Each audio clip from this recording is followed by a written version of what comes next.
안면거상술을 통해서 흉터 때문에 걱정하시는 분들은 굉장히 드물다는 걸 제가 말씀드립니다. 그런데 문제가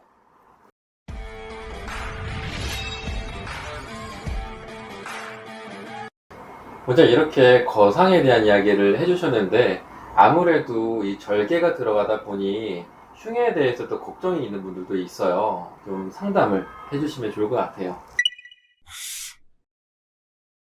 모든 우리가 수술에는 우리가 수술을 절개를 하게 되면은 절개한 부위가 이렇게 맞닿아서 이렇게 붙게 되겠죠. 그런데 우리가 안면거상술 같은 경우에는 과거에 아까 말씀드린 미니거상술이라든지 피부만 당기는 경우 이런 경우에는 흉터가 굉장히 많이 생기죠. 그래서 과거에 안면거상술 하시는 분 보면은 흉터 자국이 굉장히 많이 남아 있습니다. 버려져 있죠. 그런데 최근에는 대부분 스마스층 위주로 우리가 수술을 하면서 피부는 채소로 우리가 잘라내게 되죠. 그렇다 보니까 이 당김이 적다 보니까 흉터가 거의 안 생깁니다. 그런데 간혹 이 피부에 진피층이 발달된 분들이 있습니다. 우리가 켈로이드 체질이 아니고요. 비유성 반언이라고 우리가 이제 말씀드리는데 그 비유성 반언이 왜 생기느냐 하면은 우리가 수술하고 나서 우리가 이 얼굴이라는 부위는 특히 입 주위, 입은 우리가 항상 우리가 말을 한다든지 음식을 먹는데 움직이는 부위잖아요. 움직이다 보면은 이 조직이 우리가 절개를 한 부위가 조금씩 벌어질 수가 있습니다. 사람에 따라서. 근데 어떤 경우에 이제 이렇게 벌어졌을 때 문제가 생기는 게 거기서 이제 콜라겐이 이제 젊은 분들 같은 경우에는 진피층이 발달되어 있다 보니까 콜라겐 형성이 굉장히 잘 되는 분들도 있거든요. 그러면은 그게 이제 그 사이에서 우리가 솟아오르게 되겠죠. 예, 그런 경우에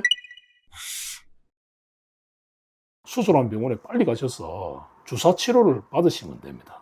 예, 주사 치료를 그 수술한 병원에 가 받으셔야 되는데 일반적으로 뭐 다른 병원을 간다든지 이렇게 되면은 그 여러 가지 약의 농도라든지 이런 거 좀 차이가 있다 보니까 수술한 병원에 가셔서 주사 치료를 충분히 받으시고 그 다음에 또 초기에 우리 실리콘 패치 압박하는 그런 게 있거든요. 그래서 압박을 통해서 관리를 하시게 되면은 안면거상술을 통해서 흉터 때문에 걱정하시는 분들은 굉장히 드물다는 걸 제가 말씀드립니다.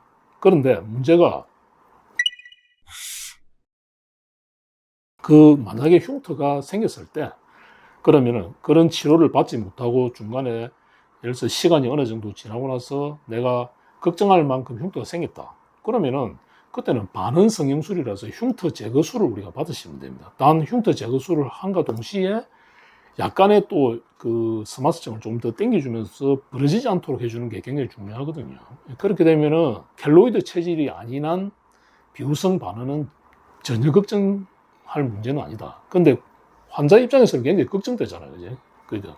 그런 게 이제 문제가 될 수 있는데 그런 경우에는 수술한 병원의 원장님과 충분한 상담을 통해서 리프팅의 또 2차적인 효과도 보신과 동시에 반응 성형술을 통해서 본인이 원하는 그런 깨끗한 상태로 만드는 것이 가장 지혜로운 방법이 아닐까 이렇게 생각합니다.